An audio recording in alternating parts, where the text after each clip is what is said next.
Hey ProBono crew, it's Claire Desira here, and today I want to talk about the times we find ourselves at the stress crossroads. I'm going to take you back a couple of years to a time that was make or break for my business. Picture this, it was the night before the biggest opportunity that I've had in my business. I was going to be front and center and keynoting in front of 80 employers of choice. They're award-winning business owners, really valued looking after their employees, and they were the best in their industry. I was going to be front and center.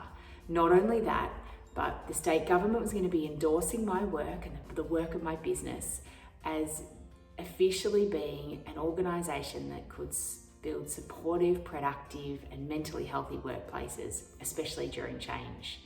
And not only that, but a CEO who's one of my clients was going to stand up in front of those 80 leaders and tell them about how our work really supported them through a tricky merge. An opportunity like this for a business like mine is the stuff that dreams are made of. So here we are on the night before. I just arrived at the hotel, 5 minutes to change from my jeans and runners I've been traveling in before the state director, the program, bit of a big deal for me, was going to pick me up. We were going to go for dinner and talk about the next day. So I was about to get changed, and then was like, I realized I'd left my suit bag on the plane. I had nothing professional to wear that night or for the breakfast tomorrow, except the jeans and runners that I'd been traveling in. I really felt like I'd made a massive mistake. My stress levels were at a big crossroads, and when faced with stress, where it could go either way at a crossroads like this, over the years our vices have included things like chocolate, booze, more recently Netflix, and also the old classic, critical self-talk. And my vice of choice is the old classic, critical self-talk. Now at this point, a younger me would have started spilling out a tirade of statements like, I'm so hopeless and stupid. How could I have done this on such an important night? No one is going to take my work or me seriously. No one's going to take me seriously from a tiny mistake. And those self-critical thoughts would have hijacked my night and turned me into a cocktail that was overly stiff with a twist of apologetic hot mess, as I tried to prove that I could be taken seriously, even though I'd made what felt like a massive mistake at the time. Left unchecked, these thoughts can spiral to become far bigger than any small issue. Our brains love to dive into all of the old stories then and look for all of these other examples of times when I felt hopeless and like I'd made a mistake. And then of course, how I'm behaving isn't actually even about a tiny thing. It becomes about this big case that I've built in my head about how stupid and hopeless I am. Nothing to do with the genes. And it actually then becomes about something that it's not.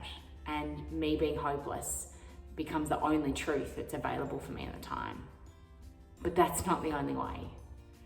Research shows that critical self-talk can be a go-to for many women when we're under stress. But back in my hotel room, because I now know what I know and I've got the tools to flip these stress crossroad situations on their head, I know how to flip that mindset script on their head and to recognize it for being a mistake and that I'm human. I was able to make the most of the opportunity. And so when the big state director arrived to pick me up for dinner, it was going to be a fancy dinner, I just explained what had happened and laughed about it. And they laughed about it too. And to my surprise said, let's head out to the airport and see what we can do. Maybe we'll be able to find it. And so this mistake that I made actually turned into this adventure that we were in together.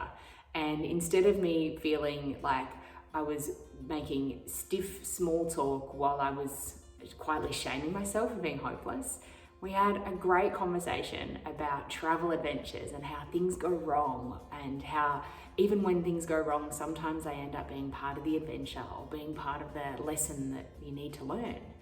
And so this car trip was full of stories about lost passports in Turkey and tsunami alarms in Thailand being mistaken for lizard calls. And all sorts of things. Missed planes in Peru. It was human and it was real, and it actually became an adventure. The isolation time that we've all been going through has been priceless in reminding us the value of being human, the value of being okay with making mistakes and choosing the way we really want to go when we hit those stress crossroads.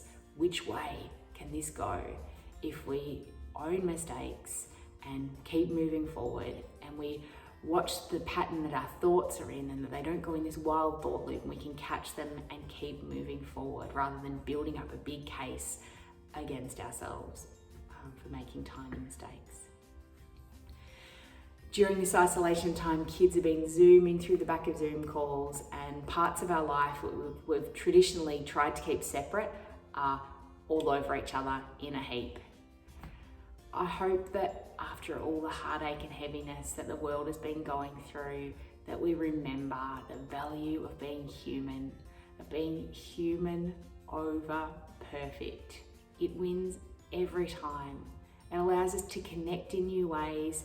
It allows us to be kinder to ourselves, and it can make a world of difference. The truth is that folks in any team are going to take it in turns of making mistakes, and we all face the stress crossroads sometimes. Our thoughts about how we approach these situations and when we're in these situations make a significant difference to our cultures, how we connect and relate with each other, and also how we treat ourselves. If your team is in the habit of making small things into big things, then let's have a chat about how our mindset hacks and resilience programs can lift focus, performance, and all-round humanness in your team. We've been running a load of online mindset and resilience programs during this time for some of Australia's well-known and well-respected businesses and community organisations. We've got a few spots opening up over the next month, and so if you'd like to talk about what these programs mean to your team, then follow the links below and book some time in my diary for a chat. We've got a few openings and one of them could be yours. If you're listening to this for yourself, not for a team, then I really encourage you to keep an eye out for those stress crossroads and to give yourself a break. Remember that you're human, everybody makes mistakes, and remember that sometimes good things come out of those tiny mistakes. And if we keep piling on ourselves and making them into big things and collecting all this other data about other times we make mistakes, and it's so hard for us to move forward, we can spiral down. And for now, I'd really love you to remember above all else, to remember that being human wins every time over being perfect. Thank you for listening. I'll see you soon. Oh, and one more thing. Michael from Qantas, if you're watching this, I'm so sorry about the security scare. I just saw my suit bag hanging behind you at the counter and I couldn't help but bust into a crazy fast run towards you to get it. Sorry about that. See you soon.